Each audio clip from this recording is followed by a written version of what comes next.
दोस्तों, किसी भी औरत की ये एक चीज देखकर ही उससे विवाह करना चाहिए, अन्यथा अनर्थ हो सकता है, पुरुष के जीवन का विनाश हो सकता है। जो पुरुष स्त्री की इन चीजों को देखकर उससे विवाह कर लेता है, उसे जीवन भर दुख भोगने पड़ते हैं।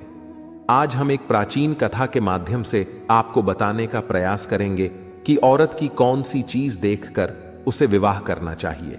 दोस्तों, स्त्री की सुंदरता मोह माया है। जो स्त्री की सुंदरता के माया जाल में फंस जाता है, उसका विनाश हो जाता है। प्राचीन काल से ही कहा गया है, जो स्त्रियों में रत हो जाता है वह नष्ट हो जाता है। स्त्रियों का कोई अगम्य नहीं होता, स्त्रियों का कोई प्यारा नहीं होता। जब तक स्त्रियों को कोई पुरुष नहीं मिलता, तब तक वह बड़ी ही सती सावित्री बनकर रहती है, और जब वह किसी पुरुष को अपने वश में कर लेती है तो चाले चलती है, अपनी धूर्तता पर उतर आती है। इसीलिए विद्वान ऋषि मुनि कहते हैं कि बुद्धिमान मनुष्य को स्त्रियों से दूर ही रहना चाहिए।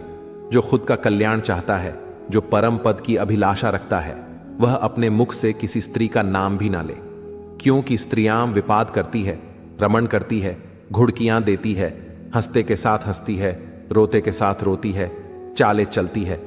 अतः स्त्रियों की माया अपरंपार है।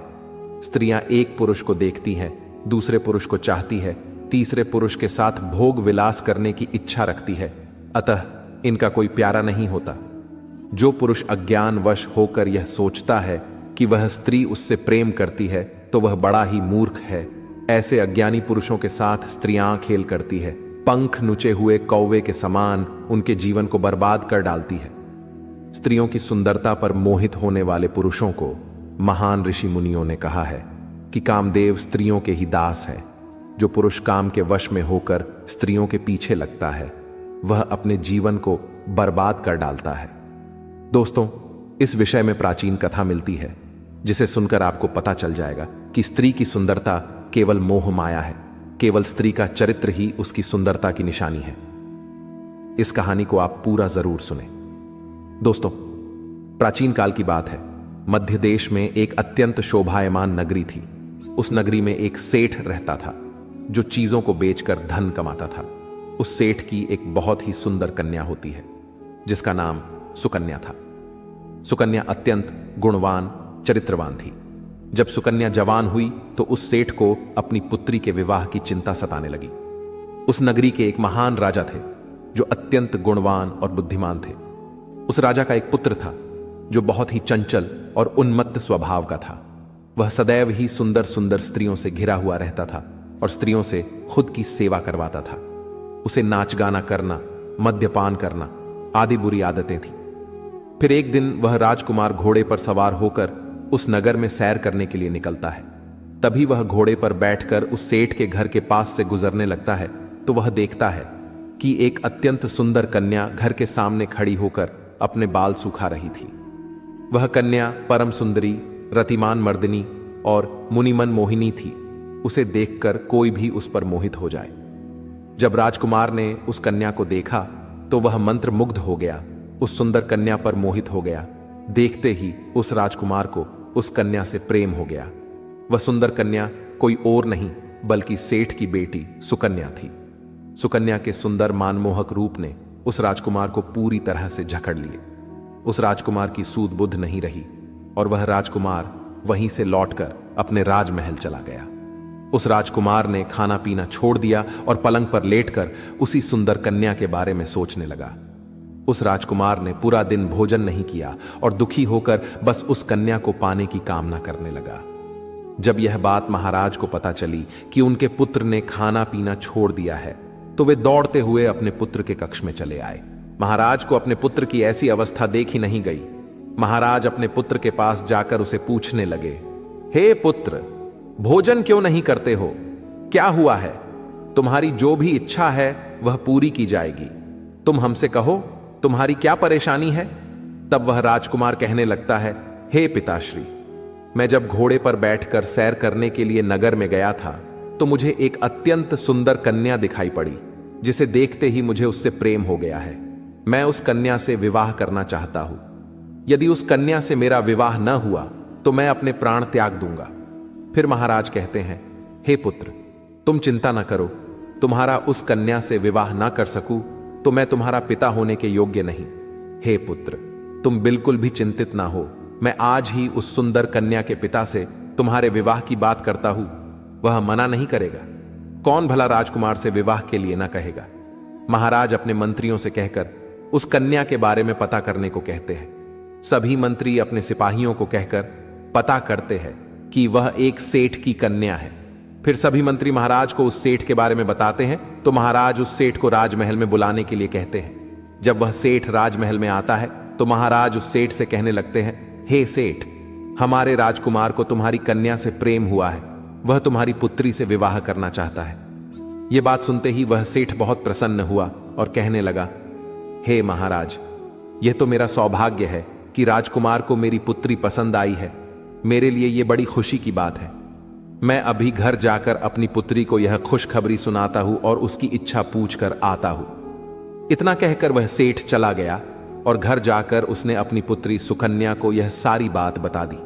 सेठ कहने लगा, हे पुत्री, तुम धन्य हो। साक्षात लक्ष्मी की कृपा हुई है तुम्हारे ऊपर। आज मेरे जीवन की सारी चिंताएं समाप्त हुई हैं, क्योंकि राजकुमार को तुम पसंद आ गई हो और वे तुमसे विवाह करना चाहते हैं। इतना सुनकर सुकन्या आश्चर्य में पड़ जाती है और उसे सारी बात समझ में आती है। सुकन्या को पता होता है कि राजकुमार को उससे प्रेम नहीं है, बल्कि उसके सुंदर रूप से प्रेम हो गया है और वे उसके सुंदर रूप को पाना चाहते हैं।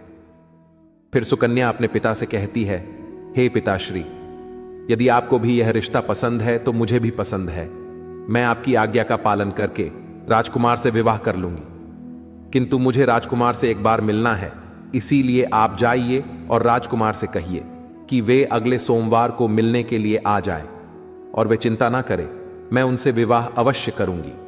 वे सब चिंताओं का त्याग करके भोजन ग्रहण करें। फिर वह सेठ राजमहल में जाता है और यह खबर राजकुमार को सुनाता है। फिर वह राजकुमार बहुत प्रसन्न हो जाता है। इधर सुकन्या अपने घर के नौकर से कहकर जमाल गोटा मंगवा कर लाती है। वह उस जमाल गोटा को भोजन में डालकर खा लेती है। फिर क्या, सुकन्या को दस्त पर दस्त होने लगे। जो दस्त होते उसे वह एक सुंदर पीतल की बाल्टी में भरकर रखती थी और उस पर रेशमी कपड़ा डालकर ढक कर रख देती थी। ऐसा उसने प्रतिदिन किया। वह रोज जमाल गोटा खाकर भोजन करती और फिर दस्त पर दस्त होने पर अपनी विष्ठा को वह पीतल की बाल्टी में भरकर उस पर रेशम का कपड़ा बिछाकर रख देती थी। देखते ही देखते कुछ ही दिनों के अंदर 30-40 बाल्टी भर के विष्ठा जमा हो गई और उसने उन सभी बाल्टियों को एक लाइन में रख दिया। जुलाब के कारण सेठ की कन्या की हालत बहुत खराब हो गई। उसका चेहरा सूख गया, उसके गाल बैठ गए, उसका चेहरा किसी भूतनी की तरह दिखने लगा। उसे देखने से नफरत होने लगती थी। फिर उस सेठ की कन्या ने एक टूटी हुई चारपाई पर गुड्डी बिछा दी और उस गुड्डी पर उसने थोड़ा सा पाखाना छिड़क दिया, जिस कारण से उस गुड़ी से बहुत ज्यादा गंदी बदबू आने लगी। फिर वह सुकन्या उसी चारपाई पर सो गई। इतनी तैयारी करने के बाद सुकन्या ने अपने पिता को बुलाया और कहा, हे पिताश्री, आज सोमवार है। आज ही के दिन मैंने राजकुमार को बुलाया है, इसीलिए आप जाइए और उस राजकुमार को बुलाकर लेकर आइए। फिर वह सेठ राजमहल जाता है और बड़े प्रेम से उस राजकुमार को प्रार्थना करने लगता है, हे राजकुमार, आज ही के दिन मेरी पुत्री ने आपको मिलने के लिए बुलाया था। कृपया आप हमारे साथ चलिए। वह राजकुमार तैयार होकर ही बैठा था। वह बड़ी बेसब्री से इस दिन का इंतजार कर रहा था। वह उस सेठ की कन्या से मिलने के सपने देख रहा था। अब उसका मन बेचैन था और वह शीघ्रता से उस सेठ की कन्या से मिलकर उसे बाहों में भरना चाहता था, उस पर प्यार लुटाना चाहता था। उस राजकुमार के मन में सुकन्या का रूप झलक रहा था। वह बार बार सुकन्या के सुंदर रूप को याद करके प्रसन्न होने लगा था। वह उसे आलिंगन देने की कल्पना भी कर रहा था। फिर वह राजकुमार उस सेठ के साथ उसके घर पर जाता है। वहां उस सेठ की पुत्री सुकन्या राजकुमार का इंतजार कर रही होती है। जैसे ही राजकुमार उस सेठ के घर में घुसता है तो उसे बहुत ही गंदी बदबू आने लगती है। उस गंदी बदबू से उसका दिमाग सड़ने लगा, लेकिन उसे सुकन्या से बहुत प्रेम था, इसीलिए वह चुप रहा और कुछ न बोला।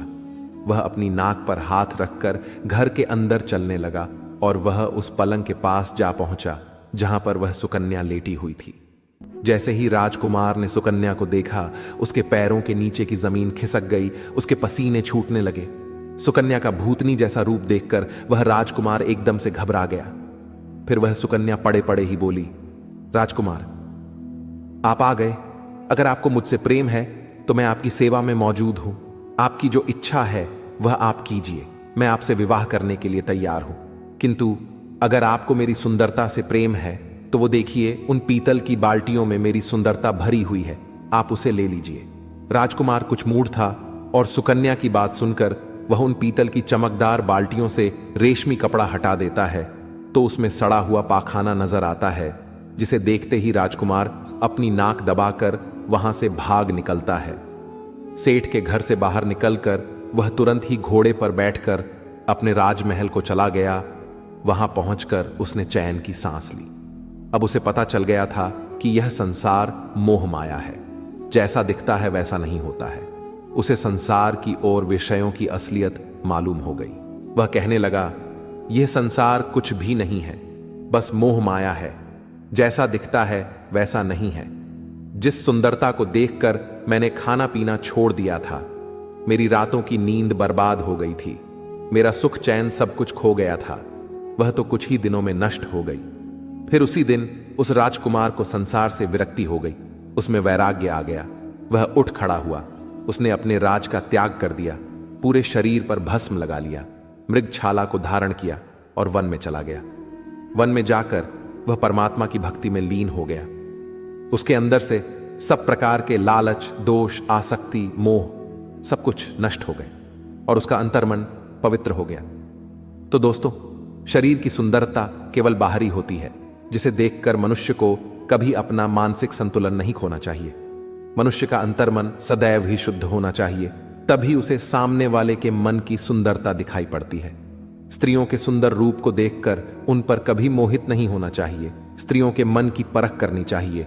बाहरी सुंदरता तो कुछ ही दिनों की मेहमान होती है, जो बाद में नष्ट हो जाती है, किंतु मन की सुंदरता चिरकाल तक रहती है। तो दोस्तों, आपको यह कथा कैसी लगी कमेंट करके जरूर बताएं। जानकारी अच्छी लगी तो वीडियो को लाइक जरूर करें, कमेंट में जय श्री राम जरूर लिखें, साथ ही चैनल को सब्सक्राइब करें ताकि ऐसी ही रोचक जानकारी वाली वीडियो आपको प्राप्त हो सके। आप सभी का धन्यवाद।